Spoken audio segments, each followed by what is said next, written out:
देखो प्रथम कथा हूँ निर्वाचन आरंभ रु केवल पश्चिमबंग उपर समस्त निघा था कहीं बाकी राज्यर फलाफल कौन हम उना अधिक समस्ते एक पाखिया भाव अनुमान करुले माने जदिओ आपण देखिए आम परवर्ती समय आलोचना करवा पश्चिमबंगर घटना को नवा पश्चिमबंग में भारतीय जनता पार्टी एथर आग्रेसिव रणनीति करथला। प्रथम कथाटी है मोदी आसवा पर भारतीय जनता पार्टी क्याडर पश्चिमबंग में बढ़ी पश्चिमबंग में टीएमसी जितबार सबुठारु बड़ शक्ति था एजेन्सी माने एजेन्सी माने आपण को यदि बुझेबी से अर्थ जो माने कि कर्मी बा नेता नुहति किंतु सेमानक हाथ में भी 5,000 भोट अच्छी आप गाँ गहली भी देखिथे माने से गोटे ठिकादारटे होता से गोटे डिलरटे होता कि गोटे इनफ्लुएंसर माने बिजनेसमैन होता से हाथ में भी 4,000 5,000 लाख भोट थाए से सब टीएमसी को समर्थन करमती पाखापाखि 1500 रु 1700 एजेन्सी को निर्वाचन पूर्वर भारतीय जनता पार्टी अटकई देता जेहेतु तांकर सेंट्रल टीम मुतयन होते अर्थात जो लोक हाथ में 5,000 भोट 2,000 भोट 3,000 भोट 1,200 भोट अच्छी से भाया लोक निर्वाचन मंडल हटई दिगला जहाँफल से स्कोप पाइबेनि ए भोट टी नहीं टीएमसी को मड़ेबार यहाँ हूँ सबुठ गुप्त रणनीति था से गुप्त रणनीतिर फल आज भारतीय जनता पार्टी पाई एक द्वितीय कथाटी हूँ ममता बानार्जी जितिए बोली किए भावुला कांग्रेस चाहूला ममता बानार्जी हारतु वामपंथी चाहूले ममता बानार्जी हारतु बीजेपी चाहूला ममता बानार्जी हारतु माने आप देखिए एमती एक निर्वाचन था विरोधी हूँ शासक माने जतक विरोधी ममता बानार्जी समस्त चाहूले सी हारतु राहुल गांधी चाहूले ममता हारिला परे आमे पश्चिमबंग में आमर टे मजबूत हम स्थिति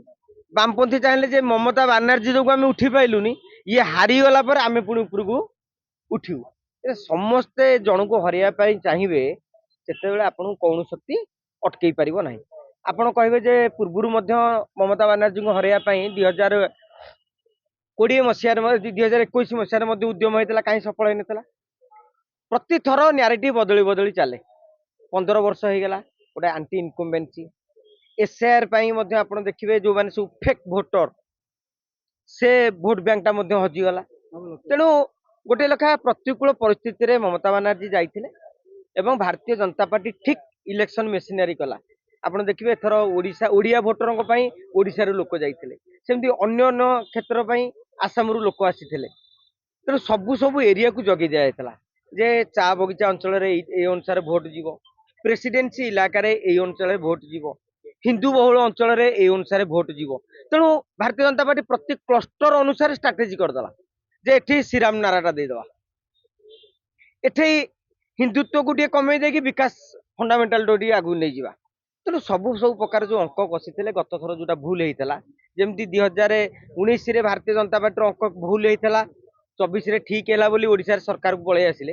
अनुरूप स्टाइल रे पश्चिमबंग से सरकार को आसुँ आउ गोटे बड़ फैक्टर हूँ इलेक्शन रे तमिलनाडु समस्ते भाभी तमिलनाडु रे डीएमके सरकार गढ़ा निश्चित आपड़ जो देखिए प्रति एग्जिट पोल को गोटे एग्जिट पोल को छाड़देले बाकी सबू एग्जिट पोल कहते डीएमके उडिकी आसुची किंतु मु आज कहबी आमे तो छाड़ आमे तो से अंचल लोक नुह कि प्रचार को जाइने स्टालिन भी बुझी पारु नथिबे कौन एमती घटीगला सरकार गढ़ा तो दूर कथा सी निजे 3 नंबर टीवी को मात्र गोटे आप देखिए टीवी को प्राय सबू एग्जिट पोल देते 5 10 15 0 रु 6 एन सब देते किंतु गोटे एग्जिट पोल देता 98 रु 120 मोर जहाँ मन पड़ुची मु भावुची से एग्जिट पोल ही ठीक है एवं विजय भी भावी नथिले एते जोरे विजय सफल हासिल करेंगे एवं झूला डीएमके गढ़ाई जापे कहीं लाटेस्ट ट्रेंड जहाँ भी चलती संपूर्ण भाव में विजय सपक्ष ना हे तो 5टा बेलू कौन हम तापर पुणी नजर रखा एभली क्षेत्र में डीएमके समर्थन करुच्ची टीवीके को माने विजय को ना एडीएमके समर्थन करुच्ची तमिलनाडु राजनीति में आहरी गोटे हलचल सृष्टि हम आउ बाकी जो 3टी जगह आप देखिए आसाम कथा कहतु ଆମର କେରଳ କଥା କୁହନ୍ତୁ, ପଣ୍ଡିଚେରୀ କଥା କୁହନ୍ତୁ, ଯାହା ଏକ୍ଜିଟ୍ ପୋଲ୍ କଣ ପୂର୍ବରୁ ଯାହା ଆକଳନ କରାଯାଉଥିଲା ନିର୍ବାଚନର 4 ମାସ ପୂର୍ବରୁ ସମାନ ତରିକାରେ ଯାଇଛି। ପଶ୍ଚିମବଙ୍ଗରେ ବି ସେମିତି କିଛି ବଡ ବ୍ୟତିକ୍ରମ ହେଇନାହିଁ। କୁହାଯାଉଥିଲା ପ୍ରଥମ ଫେଜରେ 90 ରୁ 95 ସିଟ୍ ଏମାନେ ପାଇସାରିଥିଲେ ଭାରତୀୟ ଜନତା ପାର୍ଟି। ସେକେଣ୍ଡ ଫେଜରେ ଯଦି 50-60 ପାଇଥାନ୍ତି ଜିତି ଯାଇଥାନ୍ତି, କିନ୍ତୁ ବହୁତ ଭଲ ଭୋଟ ପାଇଛନ୍ତି। ତେଣୁ ଏଇଟା ହଉଛି 5ଟା ପରେ ଆଉ ଗୋଟେ ଟ୍ରେଣ୍ଡ ଆସିବ ଯେ କୋଉ କୋଉ ଇଲାକାରେ, ଆମେ ପରବର୍ତ୍ତୀ ସମୟରେ ଆଲୋଚନା କରିବା ଆସନ୍ତା କାଲି, କୋଉ କୋଉ ଇଲାକାରେ କୋଉ କୋଉ ଇକ୍ୱେସନରେ କିଏ କେମିତି ଭୋଟ ପାଇଛି, ଯୋଉଟା କି 6ଟା 7ଟା ପରେ ପରେ ଆସିବ। କିନ୍ତୁ ଗୋଟେ ପ୍ରକାର ଦେଖାଯାଇଛି ଯେ ତାମିଲନାଡୁରେ ଯାହା ସ୍ଥିତି ଅଛି, ବିଜୟ ଥଲପତି ମୁଖ୍ୟମନ୍ତ୍ରୀ ହବା ଗୋଟେ ପ୍ରକାର ସୁନିଶ୍ଚିତ, କାହିଁକିନା ମ୍ୟାକ୍ସିମମ୍ ଆସନ ତାଙ୍କ ହାତରେ 100+ ଆସନ ଯଦି ପାଉଛନ୍ତି ତାହେଲେ ସେ ମୁଖ୍ୟମନ୍ତ୍ରୀ ହବା ସୁନିଶ୍ଚିତ। ଦେଖନ୍ତୁ ତାମିଲନାଡୁ ଦେଖେଇ ଦେଇଛି ଯେ ରାଜନେତା କେବଳ ତାରକା ନୁହନ୍ତି, ରାଜନେତାଙ୍କ ଠାରୁ ମଧ୍ୟ ସେଠାରେ ପ୍ରକୃତର ତାରକା ଆହୁରି ମଧ୍ୟ ଲୋକପ୍ରିୟ। ଅତୀତରେ ଆପଣ ଦେଖିବେ କରୁଣାନିଧି ଫିଲ୍ମ ଲାଇନ୍ ଯାଇଛନ୍ତି, MGR ଫିଲ୍ମ ଲାଇନ୍ ଯାଇଛନ୍ତି, ଜୟଲଳିତା ଫିଲ୍ମ ଲାଇନ୍ ଯାଇଛନ୍ତି। ତେଣୁ ତାଙ୍କର କଲଚର ଅଛି, ହିରୋ ମାନଙ୍କୁ ତାଙ୍କର ଯୋଉ ଲୋକପ୍ରିୟତାର କ୍ରେଜ। ଆପଣ ଓଡିଶାରେ ଦେଖିବେ, କହିଦେଲେ ଅବଶ୍ୟ କିଏ କାଳେ ଖରା ଭାବିବେ, ତଥାପି ପଦୁ ଟିକେ କହିଦବା। ଓଡିଶାର ହିରୋ ମାନେ ଟିକେ ଗୋଡାଣିଆ ହୁଅନ୍ତି ଯେ ଆମକୁ ଖଣ୍ଡେ ଟିକେଟ ଖଣ୍ଡେ ଦିଅନ୍ତୁ, କିଏ ଟିକେଟ ନ ପାଇଲେ ଦଳ ବଦଳେଇ ଦିଅନ୍ତି। କିନ୍ତୁ ସାଉଥର ହିରୋ ମାନେ ନା, ସେମାନେ ମାଗନ୍ତିନି, ସେମାନେ ଛଡେଇକି ନିଅନ୍ତି। ତେଣୁ ସେଇଟାକୁ କହନ୍ତି ଷ୍ଟାର କ୍ରେଜ। ସେମାନେ ଠାରୁ ଶିଖିବା ଦରକାର। ଷ୍ଟାଲିନ ଜଣେ ଛୋଟିଆ ନେତା ନୁହଁ,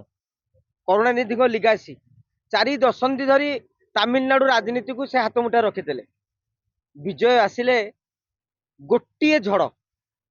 ଇଲେକ୍ସନର 6 ବର୍ଷ ପୂର୍ବରୁ ରହିଛି, ତାରି ଭିତରେ ତାଙ୍କ କେସ୍ କରାହେଲା ତାଙ୍କ ନାଁରେ, ଯୋଉ ଦଳା ଚକଟା ଷ୍ଟାମ୍ପେଡ ମାମଲାରେ। ପରବର୍ତ୍ତୀ ଫିଲ୍ମ ରିଲିଜ କରି ଦିଆଗଲାନି, ତାଙ୍କ ସ୍ତ୍ରୀ ତାରି ଭିତରେ ବି ଡିଭୋର୍ସ ଆପ୍ଲାଏ କରିଦେଲେ। ମାନେ ହିସାବ କର କେତେ ବ୍ୟାକଫୁଟ ରହି ରହି ସେ କିଭଳି ଭାବେ ଫ୍ରଣ୍ଟ ଫୁଟରେ ଖେଳିଲେ। ତେଣୁ ଏଇଟା ତାମିଲନାଡୁ ରାଜନୀତିର ଆଉ ଏକ ଦେଖାଯାଉଥିଲା ଯେ ବିଜୟ ଥଲପତି ଯେତେବେଳେ ରାଲି କରୁଥିଲେ ଅନେକ ଜନସମର୍ଥନ ମିଳୁଥିଲା, କିନ୍ତୁ ରାଜନୈତିକ ସମୀକ୍ଷକ ମାନେ କହୁଥିଲେ ଯେ ଏଟା ଭୋଟରେ କନଭର୍ଟ ହବନି, ଏଟା ବାସ୍ ଖାଲି ଗୋଟେ ଷ୍ଟାର କ୍ରେଜ। କିନ୍ତୁ ଆଜି ଷ୍ଟାର କ୍ରେଜ କନଭର୍ଟ ହେଇଛି ଭୋଟରେ, ଆଉ ବିଜୟ ଥଲପତି ଚିଫ ମିନିଷ୍ଟରର ମୁକୁଟ ପିନ୍ଧିବାକୁ ଯାଉଥିଲେ। ଦେଖନ୍ତୁ, ସେତେବେଳେ ସେଭଳି ଅନୁମାନ କରାଯାଉଥିଲା, ଏତେ ଲୋକ ତାଙ୍କୁ ଦେଖିବାକୁ ଯାଉଥିଲେ, କିନ୍ତୁ ଯେହେତୁ କ୍ୟାଡର ନଥିଲେ, କଥା କୁହାଯାଏ ଆପଣଙ୍କର ଯଦି କ୍ୟାଡର ନଥିବେ ବୁଥ ଲେବୁଲରେ, ଭୋଟରକୁ ନେଇକି କିଏ ଯିବ? ଟିଭିକେ କୁ ଭୋଟ ଦିଅ ବୋଲି ପ୍ରୋତ୍ସାହିତ କରିବ କିଏ? ତେଣୁ ସେଥିପାଇଁ ଲୋକ ଭାବୁଥିଲେ ଏଇଆ। କିନ୍ତୁ ବେଳେ ବେଳେ ଆପଣ ଯାହା ଭାବନ୍ତି, ମୁଁ ଯାହା ଭାବେ, ରାଜନୈତିକ ସମୀକ୍ଷକ କିମ୍ବା ଯିଏ ଯାହା ଭାବନ୍ତି, ଷ୍ଟାଲିନ ତ ଯାହା ଭାବିଥିଲେ ତାହା ହେଲାନି। ତେଣୁ ଆମେ କାହିଁ କହେ ରାଜନୈତିକ ସମୀକ୍ଷକ କହୁଥିଲେ ସେଇଟା ହେଲା ନାହିଁ। ନାୟକ ଫିଲ୍ମର ହିରୋ ହେଇଗଲେ ବିଜୟ ଥଲପତି। ଦେଖନ୍ତୁ ନା, ନାୟକ ଫିଲ୍ମର ଷ୍ଟାଇଲଟା କେଜରିୱାଲ କରିଥିଲେ, ବିଜୟ ସେଇ ଷ୍ଟାଇଲରେ ଯାଇନଥିଲେ ଗୋଟେ ନାଇଟ୍ ଫିଲ୍ମ ଷ୍ଟାଇଲରେ। କାହିଁକି ନା ତା ପୂର୍ବରୁ କୌଣସି ଗୋଟେ ଆନ୍ଦୋଳନ ହେଇଥିଲା, ସିଧା ଗଲେ ଦଳ ଗଢିଲେ। କିନ୍ତୁ ଏତିକି ତାଙ୍କର ଷ୍ଟାରକାଷ୍ଟ ଖାଲି ନୁହେଁ, ତାଙ୍କର ଭିଜନଟାକୁ ଆପଣ ମାର୍କ କରିବେ, କୋଉ ଭଳି ଭାବରେ ବିଜୟ ତାଙ୍କର ନ୍ୟାରେଟିଭ କରୁଥିଲେ, କୋଉ ଭଳି ଭାବରେ ବିଜୟ କେମିତି ଭାଷଣ ଦଉଥିଲେ, କିଭଳି ଲୋକଙ୍କ ହୃଦୟକୁ ଛୁଇଁଲା ଭଳି ହୃଦୟ ସ୍ପର୍ଶୀ କଥା କହୁଥିଲେ, ଯୋଉ ଭିଜନ ଦେଖୁଥିଲେ। ବିଶେଷ କରିକି ଜେନ୍ ଏବଂ ଆଉ ଗୋଟିଏ କଥା ଆମେ କେହି ଅଣଦେଖା କରିବାନି, ଭାରତ ବର୍ଷରେ ଧୀରେ ଧୀରେ ଜେନ୍ଜି ଜାଗ୍ରତ ହେଲେଣି। ତାମିଲନାଡୁରେ ଆଜି ବିଜୟର